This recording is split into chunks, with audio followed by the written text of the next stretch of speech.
मकसद है और भी कई साथी यहाँ पे मौजूद हैं।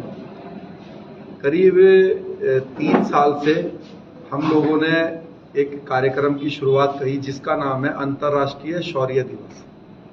इसका जो मकसद है कार्यक्रम करने का वो ये है कि आपने देखा है कि 1947 के बाद हमारे देश में जितने भी लोग शहीद हुए हैं, चाहे वो फौज में किसी भी पद पे रहे हों, उनके लिए इंडिया गेट पर एक अमर जवान ज्योति जो है वो प्रज्वलित की जाती है, जलाई जाती है, जो कि शुरू से ही जो है वो सम्मान देने के लिए उसको जलाया गया है। हमारा ये कहना है कि जो लोग 1947 से पहले इस भारत भूमि के लिए, इस धरती के लिए जो शहीद हुए हैं, उनकी याद में भी एक अमर जवान ज्योति की तरह उसी के बगल में एक शौर्य ज्योति जलाई जानी चाहिए। चाहे हमारे देश का किसी भी जाति, किसी भी समाज का व्यक्ति हो, ऐसा कोई भी आप में से भी कोई ऐसा परिवार नहीं होगा जिसका कोई ना कोई परिवार का जो पूर्वज है वो इस देश के लिए शहीद ना हुआ हो। तो हमारा तर्क ये है कि जब 1947 के बाद जो शहीद हुए हैं उनकी याद में, उनके सम्मान में जब ज्योत जलाई जाती है इंडिया गेट पर, तो 1947 से पहले हजारों या लाखों वर्षों तक जिन्होंने इस देश के लिए कुर्बानियां दी, शहीदी दी, उनके भी याद में ज्योत जलाई जानी चाहिए। अब बात आती है कि इसके लिए 26 अगस्त ही क्यों? तो उसका कारण ये है कि 26 अगस्त को हमारे देश के अंदर सबसे पहली बार जो है जोहर और साका हुआ था। तो जोहर को तो अधिकतर लोग समझते हैं कि जौहर किस लिए किया गया। कभी कभी मीडिया के माध्यम से भी ये मजाक भी उड़ाया जाता है कि जब जौहर महिलाएं कर रही थीं तो पुरुष कहाँ थे।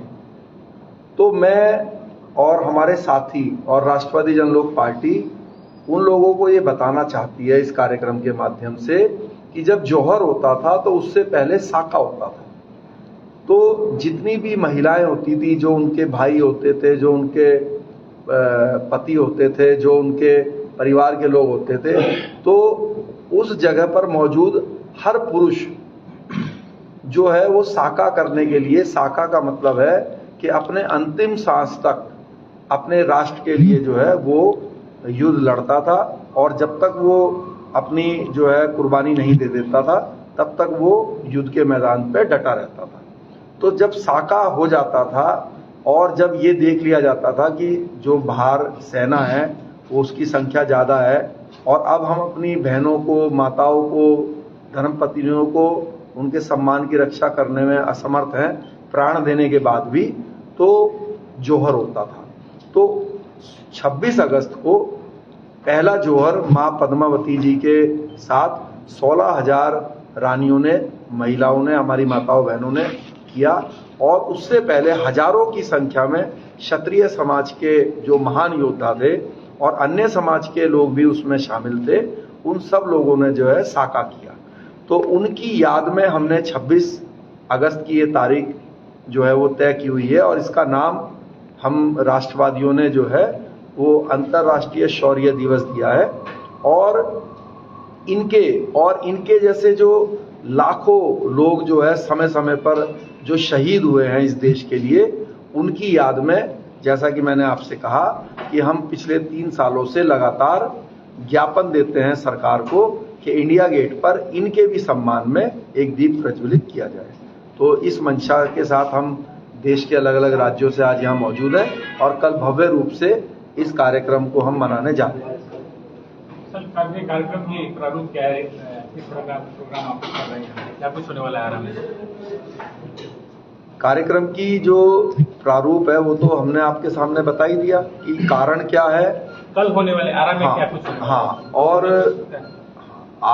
क्योंकि ये जो कार्यक्रम है आज इस बार दूसरी बार आरा में मनाया जा रहा है, और मुझे विश्वास है कि हजारों की संख्या में जो राष्ट्रवादी लोग हैं, जो इस इच्छा को रखते हैं कि उनके पूर्वजों ने भी देश के लिए कुर्बानी दी है, उनको भी सम्मान मिलना चाहिए, तो ऐसे हर राष्ट्रवादी लोग जो है वो कल मौजूद रहेंगे। और इस बार जो डॉक्टर साहब हैं उनके नेतृत्व में ये कार्यक्रम, और जो राष्ट्रवादी जनलोक पार्टी के अपने मनमोहन जी हैं उनकी देख रेख में डॉक्टर साहब के नेतृत्व में ये कार्यक्रम कल होने जा रहा है, जिसमें भारी संख्या में लोग मौजूद रहेंगे। और कार्यक्रम के बाद जो है हम सब लोग जो है प्रधानमंत्री जी को भी ज्ञापन भेजेंगे, राष्ट्रपति जी को भी भेजेंगे कि इंडिया गेट पर 1947 से पहले हुए शहीद लोगों के सम्मान में भी एक दीप प्रज्वलित परमानेंट इंडिया गेट पर किया जाए। अभी जैसा कि भारतीय जनता पार्टी जो मेरा माटी मेरा देश कार्यक्रम के तहत चल रहा है, सभी जो पूर्व के शहीद हैं जो गुमनामी की जिंदगी जी रहे हैं उनके जगहों को चुना जा रहा है, उनके आंगन से मिट्टी लिया जा रहा है, तो क्या इस तरीके का आप लोगों के पास कोई जानकारी नहीं दिया गया? देखिए जी हमारे पास तो इसकी पूरी जानकारी है, लेकिन दुर्भाग्यवश है कि भारतीय जनता पार्टी से राष्ट्रवादी होने का ढोंग करती है, लेकिन ये जो राष्ट्रवादी जनलोक पार्टी है ये ढोंगी पार्टी नहीं है, ये सच में ही कार्य करना चाहती है। और जैसा कि मैंने आपसे बताया कि जगह जगह पर हम कल इस कार्यक्रम का ये तो एक आरा में तो एक अंग है, हरियाणा में भी बड़े धूमधाम से कल अंतर्राष्ट्रीय शौर्य दिवस मनाया जाएगा। और अगर सच में ही भारतीय जनता पार्टी राष्ट्रवादी विचारधारा की है तो वो क्यों नहीं 1947 से पहले शहीद हुए लोगों की याद में इंडिया गेट पर एक शौर्य ज्योति जलाने के लिए रजामंद नहीं होती है। हम 3-4 साल से लगातार ज्ञापन के माध्यम से उनसे प्रार्थना कर रहे हैं, तो अगर वो वाकई में ही राष्ट्रवादी है, अगर वो वाकई में कुर्बानियों की अहमियत समझती है, तो इसमें फिर देरी किस बात की है। और हम तो आपके माध्यम से लोगों से ये भी वादा करेंगे कि अगर ऐसा करने में वो असमर्थ रहते हैं तो राष्ट्रवादी जनलोक पार्टी जब भी सत्ता में आएगी तो सबसे पहला कार्य करेगी कि अपने महान पूर्वजों की याद में इंडिया गेट पर तुरंत दीप प्रज्वलित कराएगी शौर्य ज्योति के नाम से। तो कल के लिए शेर सिंह राणा की मन से दहाड़ क्या होगी? सरकार से अपील होगी या सरकार को चेतावनी होगी शौर्य ज्योति को लेकर? देखिए क्या है कि अपील तो हमने ऑलरेडी 3 साल से हम कर ही रहे हैं। अब लोकसभा चुनाव है तो अब तो चेतावनी देने का समय है, क्योंकि मुझे नहीं लगता, देखिए भारत के अंदर ऐसा कोई भी जाति, ऐसा कोई भी समाज, धर्म, क्षेत्र का व्यक्ति नहीं है जिसके परिवार के किसी व्यक्ति ने कभी इस देश के लिए कुर्बानी देने से वंचित रहा हो सकता है कि आपके जो फोर फादर्स हैं वो राजा ना रहे हों, राजा के सैनिक रहे हो सकता है सैनिक ना रहे हों तो वहाँ पर जो है किसी अन्य रूप से शामिल रहे हों। और आपको पता है कि ऐसा कोई व्यक्ति नहीं है, अगर 100 साल पहले नहीं रहे होंगे तो 500 साल पहले रहे होंगे, 500 साल पहले नहीं रहे होंगे तो 2000 साल पहले रहे होंगे। किसी ने हो सकता है कि पोरस, जो राजा पोरस थे उनके साथ मिलके सिकंदर से लड़े हों, हो सकता है कोई पृथ्वीराज चौहान जी के साथ मिलकर जो है मोहम्मद गौरी से लड़ा हो। तो ऐसा कोई भी हमारे समाज में बीच में कोई मौजूद नहीं है। और बिहार की जो धरती है वो तो शौर्य की अनेक गाथाएं अपने मिट्टी में दबा के बैठी हुई है। ऐसा तो बिहार के अंदर तो एक भी व्यक्ति ऐसा नहीं हो सकता किसी भी जाति का हो जिसका परिवार ने कभी कुर्बानी ना दी हो। तो ये तो सबके सम्मान की बात है। और भाजपा को चेतावनी है हमारी कि अगर वो इस लोकसभा चुनाव से पहले वो ऐसा करने में असमर्थ रहती है तो चुनाव के समय जो है देश के सभी राष्ट्रवादी जो है उनको सबक सिखाएंगे। बाबू कुंवर सिंह की धरती को आपने चुना, क्या लगता है आप दिल्ली में भी कर सकते थे, महाराष्ट्र में भी कर सकते थे, कहीं इसके चुनने के पीछे क्या रीजन है? देखिए इसके चुनने के पीछे जो आपने खुद ही अपने मुंह से ही बोल दिया कि बाबू वीर कुंवर सिंह जी की धरती कुर्बानियों की धरती है और एक अपने अंदर एक इतिहास लेकर बैठी है और एक पूरे देश में एक मैसेज देती है। हो सकता है अगली बार हम इसको चित्तौड़ की धरती पे करें, लेकिन हमने इस बार बाबू वीर कुंवर सिंह जी की धरती इसलिए चुनी क्योंकि जो हमारे डॉक्टर साहब हैं जो कि एक राष्ट्रवादी विचारों के इंसान हैं, तो उनकी इच्छा थी, उनकी मंशा थी कि ये जो अच्छा कार्य है वो इनके नेतृत्व में इस बार आरा में किया जाए। तो और इन्होंने क्योंकि बहुत खुले दिल से इस आयोजन को जो है संभाला है। तो क्या लगता है इस धरती से अब गूंज जाएगी शौर्य दिवस की दिल्ली तक? बिल्कुल जाएगी। इस समय तो मुझे लगता है कि सभी लोगों का बिहार के ऊपर फोकस है। नहीं जाएगी तो चुनाव में बता दिया जाएगा।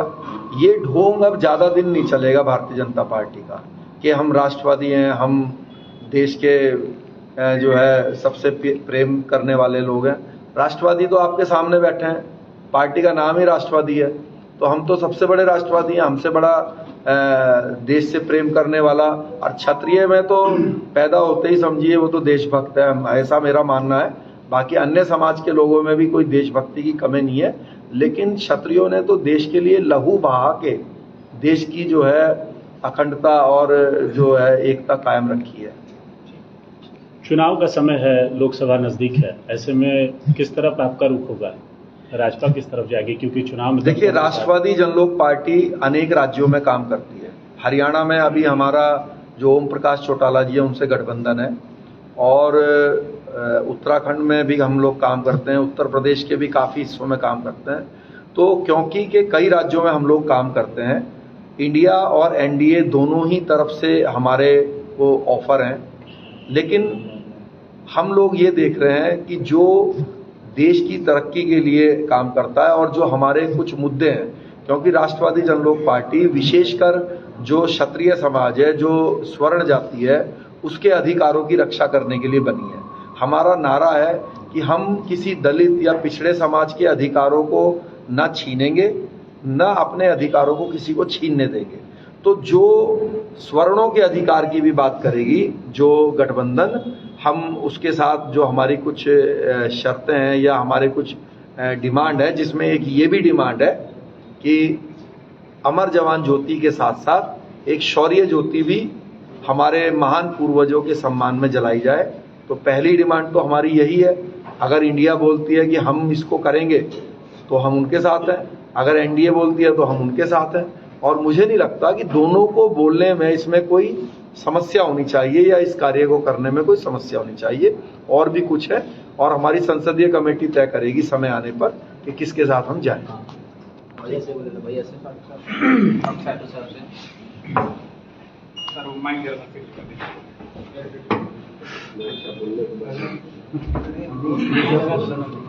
वो लगाने तो नीचे, वो है दूसरा। कल स्वर्ण दिवस की तैयारी, कल ही कार्यक्रम है, क्या शंखनाद करेंगे इस भोजपुर की धरती से? सबसे बड़ी बात यह है कि आप लोग के माध्यम से पहले तो हमें खुद को ही ये समझ में नहीं आ रहा है कि इतने बड़े बड़े दिग्गज से सिंह राणा जी हैं, युधिष्ठिर सिंह जी हैं, संजय सिंह जी हैं, बगल में दुष्यंत सिंह जी हैं, सुनील गांव है, सोमनाथ जी हैं, सोम जी हैं। तो इसको हम किस तरह से बोले, और इनके इतने अच्छे भाषण कह सकते हैं या वक्तव्य के बाद अब मेरे लिए कुछ बचा नहीं है। तो शंखनाद तो जो इन्होंने कहा वो हो चुका है, और जो भी हम लोग के डिमांड से उसको अगर गवर्नमेंट मानती है, क्योंकि ये बहुत ही जायज़ है कि 1947 के समय से जो भी चीज़ हुआ, उसके पहले भी तो बहुत सारी जो हुई है चीज़ें, उन चीज़ों को हम लोग को समाज के सामने लाना है। और शंखनाद तो हो चुका है, और भी इसको हम लोग आगे इन सबों के साथ मिल करके हम लोग आगे की तरफ बढ़ाएंगे। सर, कल के आयोजन में किस किस राज्य से लोग प्रतिनिधि आ रहे हैं? अभी तो आपके सामने पता चल गया, यूपी से आए हुए हैं, हरियाणा से आए हुए हैं, और भी बहुत सारे लोग अभी आने वाले हैं, शेर सिंह जी आए हुए हैं। तो ये सारे लोग आए हैं, और उससे भी बड़ी बात क्या है, अभी का जो समय हो गया वो ग्लोबल विलेज हम लोग इसको बोलते हैं। आपके माध्यम से ये संदेश जाएगा, पहले चिट्ठी चलता था, अभी तो आप लोग का जो ये है मीडिया, उसके माध्यम से ये सारे हम लोग के विचार हर जगह पहुंच जाएंगे, और तुरंत ही पहुंच जाएंगे। शायद इधर से अभी तक उड़ना शुरू भी हो गया होगा। तो वो लोग जो लोग शारीरिक रूप से नहीं है, उन लोगों को भी ये मैसेज पहुंच ही जाएगा। भोजपुर के लोगों से कल के कार्यक्रम को कोई अपील आप करना चाहेंगे? बस मेरे मन में सिर्फ एक ही बात है कि अधिक से अधिक संख्या में लोग आए, और जितने हमारे ये लोग आए हुए हैं, संस्था से जुड़े हुए लोग आए हुए हैं, उन लोगों की बातों को सुने। अगर अच्छा लगे तो उनको समर्थन करना चाहिए इस चीज़ का, राष्ट्र के विकास के लिए। यही मेरा संदेश है।